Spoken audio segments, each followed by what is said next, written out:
kami akan membahas jurnal review yang berjudul The Rise of Big Data on Cloud Computing. Nama anggota kelompok kami yaitu ada Adriani, ada Nur Aini, Luki, Amanullah Bayaki, Rizky Setiawan, Girian Ramadan, Zainab Tasari, Elsa Aprilia, Alvira Nesya, dan Dian Manika.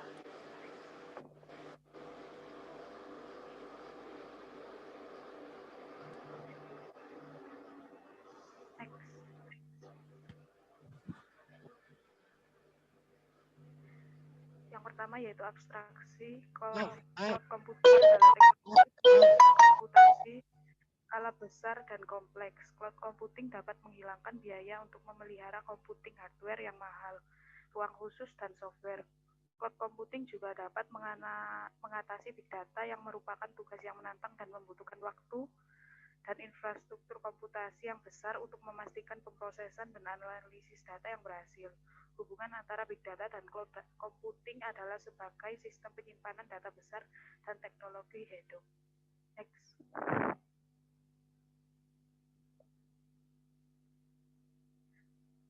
Yang selanjutnya yaitu introduction. Peningkatan terus terjadi dalam volume dan detail data seperti munculnya media sosial, Internet of Things, dan multimedia. Peningkatan tersebut menghasilkan aliran data yang baik dalam membuat terstruktur pun tidak terstruktur. Keuntungan dari komputasi awan termasuk sumber daya virtual, pemrosesan paralel, keamanan, dan integrasi layanan data dengan penyimpanan data. Next.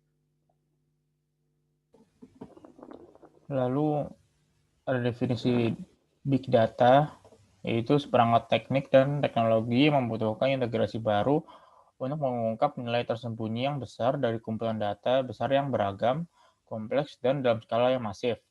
Lalu untuk karakteristiknya sendiri terdiri dari 4V, yaitu volume, variety, velocity, dan value. Di mana volume itu mengacu pada jumlah semua jenis data yang dihasilkan. Lalu untuk value itu sendiri dia mengacu pada berbagai jenis data yang dikumpulkan. Lalu untuk velocity dia mengacu pada kecepatan transfer data. Nah, yang terakhir ini value itu adalah yang paling penting karena dia menemukan nilai-nilai besar yang tersembunyi dari kumpulan data yang besar dengan cepat. Next. Cloud computing merupakan sebuah teknologi yang mengintegrasikan software, hardware, dan model layanannya melalui internet dan pusat data jarak jauh untuk melakukan tugas komputasi skala besar yang kompleks. Cloud computing menyediakan total cost of ownership dan memungkinkan organisasi fokus pada inti bisnis tanpa khawatir masalah infrastruktur, fleksibilitas, dan ketersediaan resources. Gambar di sebelah kanan merupakan model layanan cloud computing. Ada software as a service, platform as a service, dan infrastructure as a service.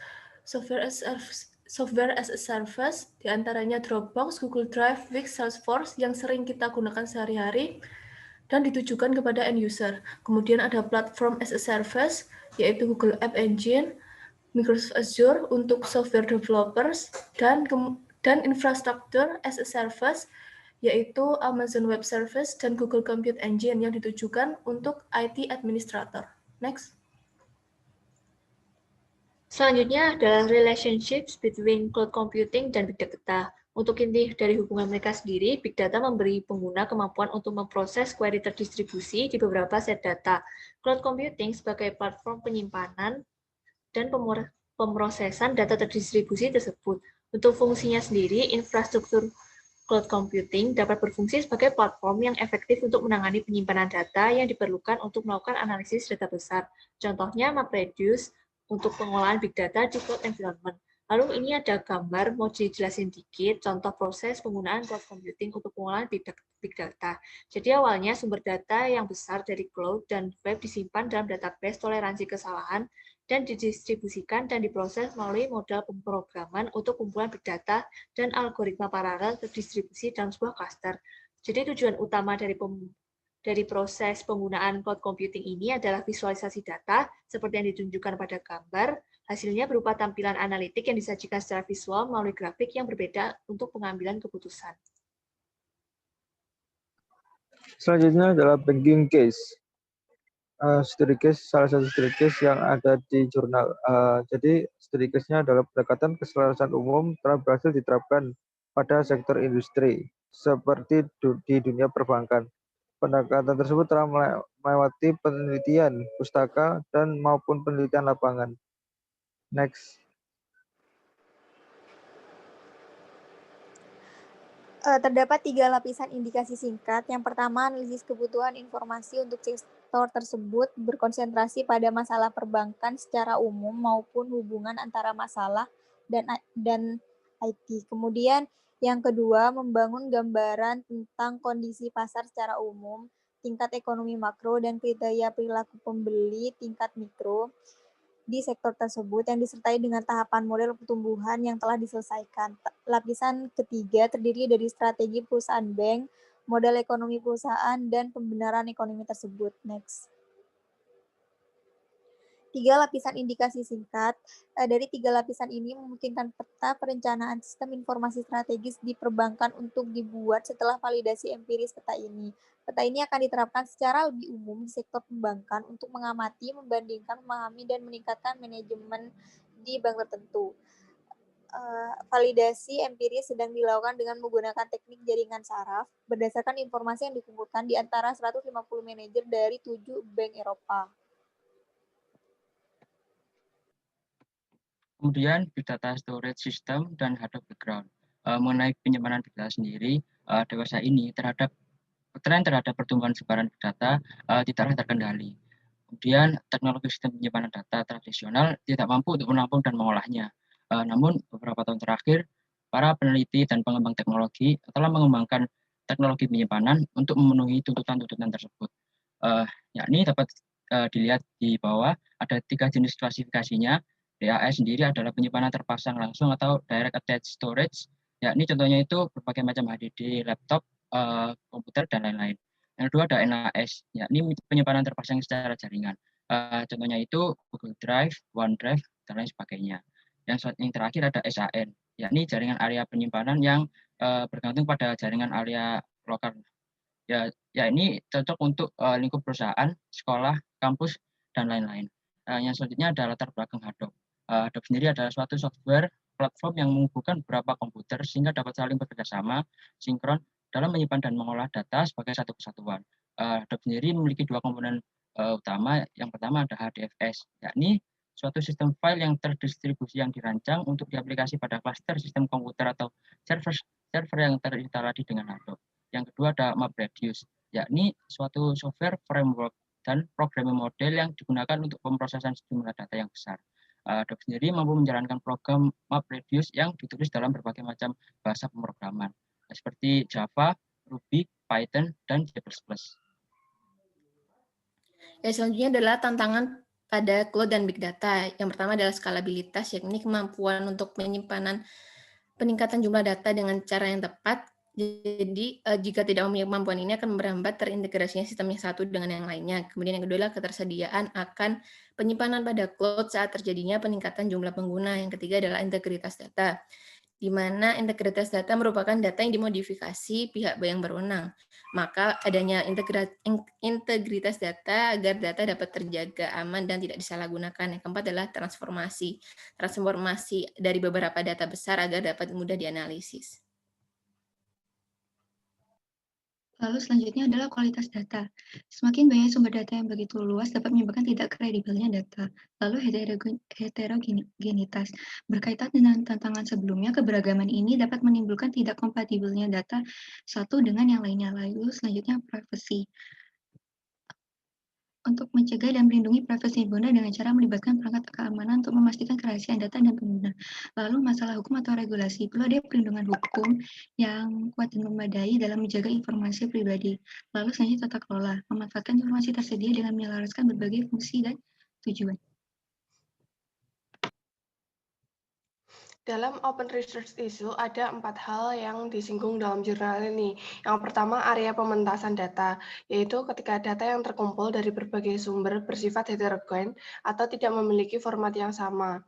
Yang kedua, dalam sistem penyimpanan terdistribusi itu kemampuan teknologi cloud untuk menyediakan kapasitas yang diperlukan dan kinerja tinggi untuk menangani data dengan jumlah besar itu belum cukup. Kemudian masih diperlukan pengoptimalan sistem file yang sudah tersedia untuk volume yang diminta oleh aplikasi data mining. Kemudian masih diperlukan cara untuk bagaimana data dapat disimpan sedemikian rupa sehingga dapat dengan mudah disimpan, diambil, dan dipindahkan antar server. Next. Kemudian dalam analisis data, algoritma saat ini masih dianggap tidak efisien. Hal tersebut disebabkan semakin besar sumber daya komputasi, maka kinerja algoritma bisa berhenti. Kemudian kecepatan aliran data yang datang dari sumber data yang berbeda harus diolah dan dibandingkan dengan informasi historis dalam jangka waktu tertentu. Sumber data tersebut mungkin berisi format yang berbeda. Hal tersebut memungkinkan analisis data menjadi lebih sulit. Dalam bidang keamanan data, ada masalah dalam bidang privacy, kerahasiaan, integrity, dan availability data. Next.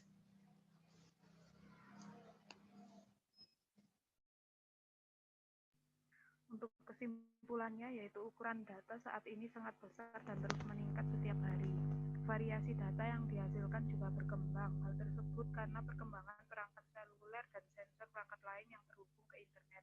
Data ini memberikan peluang yang memungkinkan bisnis di semua industri untuk mendapatkan wawasan bisnis waktu yang nyata dalam jurnal. Dalam jurnal ini, penulis menyajikan ulasan tentang perkembangan big data dalam cloud computing. Penulis juga mengutipkan klasifikasi big data, tampilan konseptual big data, dan model layanan cloud. Next.